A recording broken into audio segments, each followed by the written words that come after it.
ऐसा कहा जाता है कि पितृपक्ष के दौरान हमारे जो मृत पूर्वज होते हैं, ना वह पितृलोक से हमसे मिलने के लिए धरती पर आते हैं और अपने परिजनों के बीच में रहकर वह अन्न और जल को बड़े ही प्रेम से ग्रहण करते हैं। पितृपक्ष की महत्वपूर्ण बातें बताते हुए स्वयं भगवान श्री कृष्ण ने भी कहा था कि पितृदेव हमारे घर में देवता के रूप में आते हैं, जो हमारे घर की रक्षा किसी कवच के समान करते हैं। ऐसे में जिन घरों में स्वयं पितृदेव खुश रहते हैं, ना उस घर पर कभी भी कोई संकट भूल कर भी नहीं आता है, क्योंकि वह संकट आने से पहले ही पितृदेव उसे खुद के ऊपर हर लेते हैं। लेकिन अगर किसी घर में कोई पितृ दोष लगा हुआ है या उनके पितृ देवता उनसे नाराज हैं, तो उस घर में हमेशा लड़ाई झगड़ा गृह क्लेश धन की परेशानी और घर में बीमारियां और बहुत सारी समस्याएं बनी रहती है। ऐसे घर में कुछ भी कभी भी मंगल नहीं होता है और यह जो पितृपक्ष के 16 दिन होते हैं, ना वह अपने पितरों को खुश करने के लिए ही होते हैं। इस पितृपक्ष में हर व्यक्ति अपने पितरों को बड़ी ही आसानी से खुश कर सकता है, लेकिन आपको कैसे पता लग सकता है कि आपके घर में पितृदोष है भी या नहीं?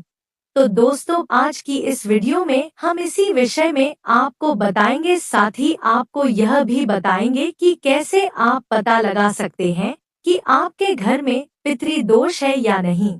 किस तरीके से आपको लक्षण दिखाई देंगे, साथ ही क्या क्या उपाय आपको करने होंगे, इस वीडियो में हम आपको पूरी जानकारी देंगे। साथ ही हम आपको एक ऐसा कार्य भी बताएंगे जिसे आपको पितृपक्ष में जरूर ही करना चाहिए। अगर आप यह कार्य नहीं करते हैं तो आपके पितृ देवता आपसे बहुत ज्यादा नाराज हो जाते हैं, जिस वजह से आपके घर में कंगाली छा जाती है, आपके घर परिवार में संकट आ जाता है, आपके जीवन की खुशियों को किसी की नजर लग जाती है। दोस्तों, सबसे पहले हम आपको बता दें, यह जो भी जानकारी है हम आपको बताने वाले हैं, इसका उल्लेख शिव महापुराण में बड़े ही विस्तार से किया गया है। बस हम आपके सामने इसे आसान भाषा में रख रहे हैं। तो आइए जानते हैं इसे विस्तार से। दोस्तों, श्राद्ध पक्ष यानी जो यह पितृपक्ष की जब शुरुआत होती है, तो जो भी हमारे पितृ देवता होते हैं या फिर जो हमारे पितृ होते हैं, जिन्हें हम पूर्वज भी कहते हैं, इन्हें पितृलोक से मृत्यु लोक में भेजा जाता है और यह सर्वप्रथम हमारे घर में ही आते हैं। तो जो यह श्राद्ध पक्ष की शुरुआत हो रही है वह 17 सितंबर यानी कि मंगलवार से हो रही है और इसका समापन 2 अक्टूबर को हो जाएगा। और इसी बीच में आपकी सारी तिथियां आ जाएंगे, जैसे द्वितीय तृतीय चतुर्थी पंचमी प्रदोष एकादशी, सब कुछ आ जाएगा। ऐसे में जिन दिनों में आपके पितृ इस दुनिया को छोड़कर गए थे ना, उसी दिन पर आपको उनके बड़ी ही सच्ची श्रद्धा से श्राद्ध करना है। अगर आपको तिथियां पता नहीं है तो आप इसे अमावस्या के दिन भी कर सकते हैं। तो इन सब में सबसे पहले हम आपको बताएंगे कि इन 16 दिनों में ऐसी कौन सी गलतियां होती हैं जो नहीं करनी चाहिए और कौन से उपाय हैं जो आपको अवश्य ही करनी चाहिए, जिससे आपके पितृ देवता आपसे खुश रहेंगे और आपके हर एक परिवार के सदस्य की उन्नति होती रहेगी और आपके ऊपर पितरों का आशीर्वाद सदैव बना रहेगा। क्योंकि दोस्तों, यह पूरा खेल पितृदोष का ही होता है। दोस्तों, आप सभी को बता दें कि पितृ पक्ष के इन दिनों में कुछ खास कार्य करने की मनाही होती है, यानी यह कार्य पितृ पक्ष में करने वर्जित माने जाते हैं। अगर आप गलती से भी इन कार्यों को कर देते हो तो आपसे पितृ नाराज हो सकते हैं, जिससे आपको बुरे परिणामों का सामना करना पड़ सकता है और आपका जीवन दुर्भाग्य में बदल सकता है। दोस्तों, इस वीडियो में मैं आपको बताऊंगी कि पितृ पक्ष का महत्व क्या है और पितृ पक्ष में कौन से कार्य भूलकर भी नहीं करने चाहिए। एक सरसों का साग। दोस्तों, पितृ पक्ष के दिनों में सिर्फ मांसाहारी भोजन ही नहीं बल्कि कुछ शाकाहारी भोजन भी वर्जित रहता है, जैसे खीरा, सरसों का साग, चना इत्यादि। पितृपक्ष में इन चीज का सेवन करना अशुभ माना जाता है। अगर आप पितृपक्ष में इन चीजों का सेवन कर लेते हैं तो आपसे पितृ नाराज हो जाते हैं, जिससे आपको भौतिक सुखों की प्राप्ति नहीं होती है। दोस्तों, मांगलिक कार्य पितृपक्ष के दौरान मांगलिक कार्य भी नहीं करने चाहिए, जैसे विवाह, गृह प्रवेश, दुकान का मुहूर्त, सगाई आदि तरह के मांगलिक कार्य करने वर्जित माने जाते हैं। साथ ही इस समय में कोई नया सामान भी नहीं खरीदना चाहिए।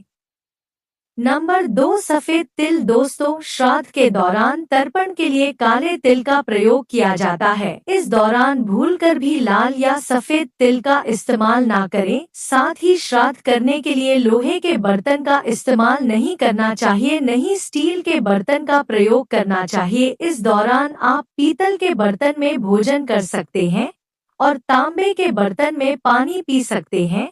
और दोस्तों, आपको इस बात का विशेष ध्यान रखना चाहिए कि श्राद्ध के लिए आप जो भोजन बना रहे हैं उसको ना तो चखना चाहिए, नहीं पहले खुद खाना चाहिए। दोस्तों, पितृपक्ष के दौरान गौवंश को न सताएं। दोस्तों, पितृपक्ष के इन दिनों में भूलकर भी गौवंश को परेशान नहीं करना चाहिए। इससे आपके पूर्वज यानी पितृ आपसे नाराज हो सकते हैं, क्योंकि पितृ धरती पर जानवरों के रूप में आते हैं और आपको अपना आशीर्वाद प्रदान करते हैं। सबसे पहले बात कर लेते हैं, जब भी पितृपक्ष की शुरुआत होती है ना, तो आपको किन चीजों को आपके घर में नहीं लाना चाहिए जिससे कि आपके पितृ आपसे बिल्कुल भी नाराज ना हो। तो सबसे पहले एक बात है, जिस फल से आगरा का पेठा बनता है, काफी सारे लोग इसकी सब्जी भी बनाकर बड़े ही शौक से खाते हैं।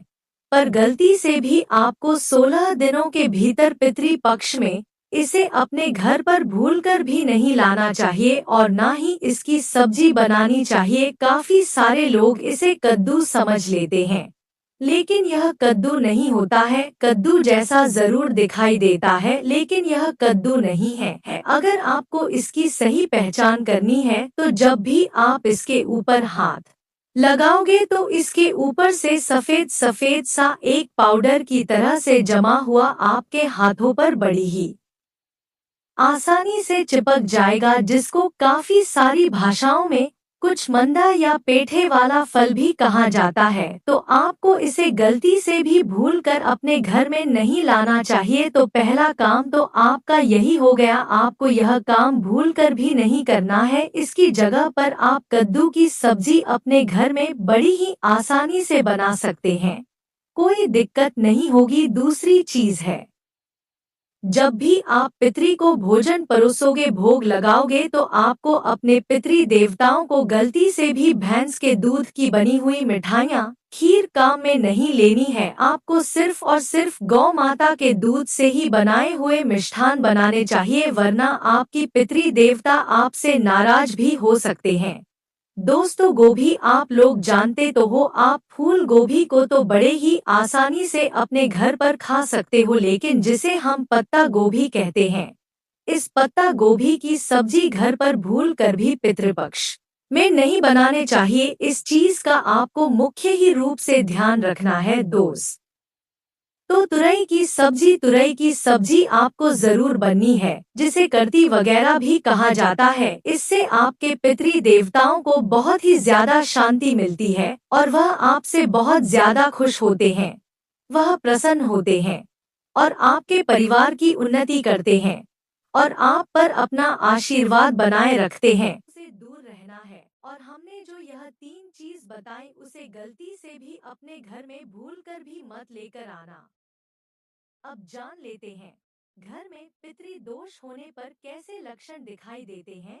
जब भी किसी घर में पितृ दोष लगता है, तब घर में बीमारियों का डेरा हो जाता है। परिवार के सदस्य हमेशा अस्वस्थ बने रहते हैं, किसी न किसी व्यक्ति को कोई ना कोई बीमारी लगी रहती है। वैवाहिक जीवन में सदैव तनाव बना रहता है। पति पत्नी के बीच आए दिन लड़ाई झगड़े होते रहते हैं।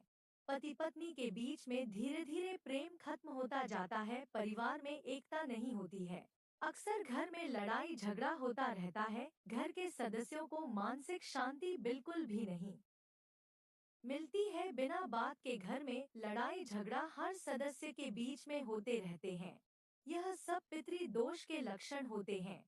पितृदोष होने पर अक्सर विवाह या मांगलिक कार्यों में बाधाएं उत्पन्न हो जाती हैं। शादी में तमाम तरह की परेशानियां आना शुरू हो जाती है। कई बार तो शादी पक्की हो जाती है लेकिन वह टूट जाती है। वंश की वृद्धि न होना भी पितृदोष का बहुत बड़ा कारण होता है। ऐसे लाख जतन के बाद भी शादी के बाद संतान सुख नहीं मिल पा रहा है। पितृ दोष होने पर नौकरी और बिजनेस में अक्सर हर व्यक्ति को घाटा देखने को मिलता है। कार्य स्थल पर आर्थिक के साथ साथ मानसिक परेशानियां भी व्यक्तियों को झेलनी पड़ती है। यह सभी पितृदोष के बहुत ही मुख्य लक्षण होते हैं। अब जानते हैं पितृदोष से छुटकारा पाने के लिए कुछ उपाय। इन सभी उपायों के अंत में हम आपको वह असरदार उपाय भी बताएंगे जिसका उल्लेख शिव महापुराण में बड़े ही स्पष्ट रूप से बताया गया है। इसीलिए वीडियो को पूरा जरूर देखना।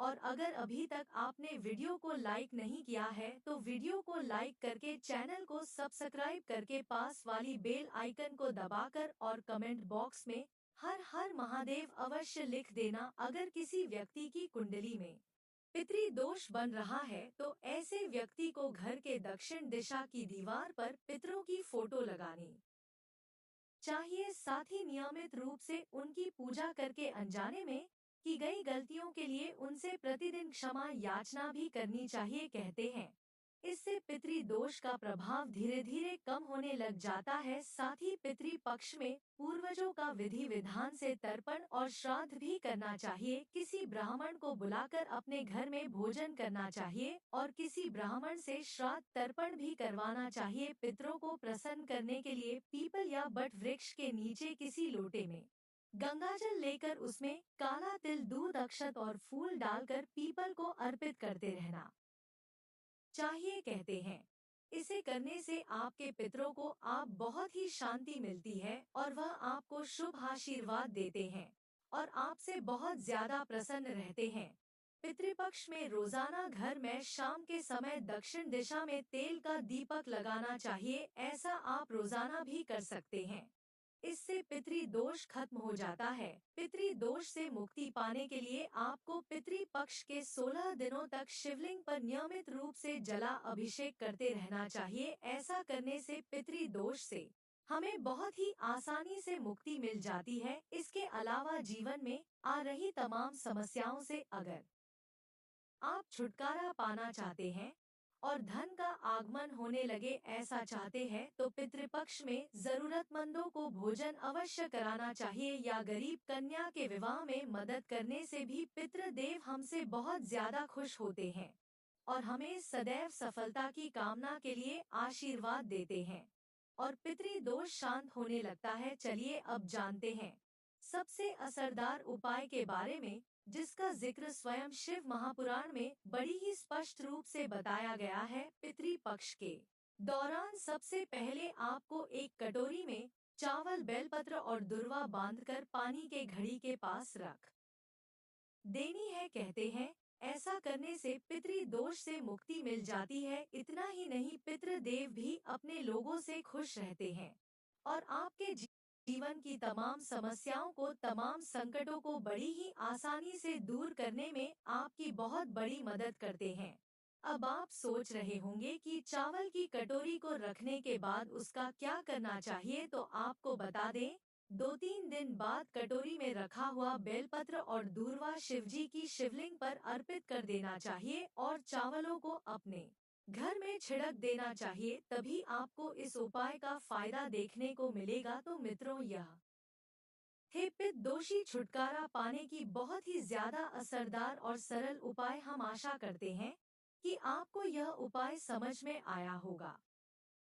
पितृपक्ष में पितरों की कृपा पाने के लिए ब्रह्मा गायत्री मंत्र का भी जप अनुष्ठान आपको जरूर करवाना चाहिए या फिर खुद करना चाहिए। दोस्तों प्रतिदिन पितृ सूक्त के पितृ गायत्री का संपूर्ण सलाट लगा करके अधिक से अधिक पाठ करवाना चाहिए या फिर खुद कर लेना चाहिए। वैसे 108 पाठ में अनुष्ठान की पूर्णता होती है। दोस्तों यह थी आज की हमारी वीडियो पितृपक्ष से जुड़ी। अगर आप इन पितृपक्ष के नियमों नियमों का पालन करोगे तो निश्चित ही आपके पितृपक्ष आपसे खुश होंगे और आपको ढेर सारा आशीर्वाद देकर जाएंगे।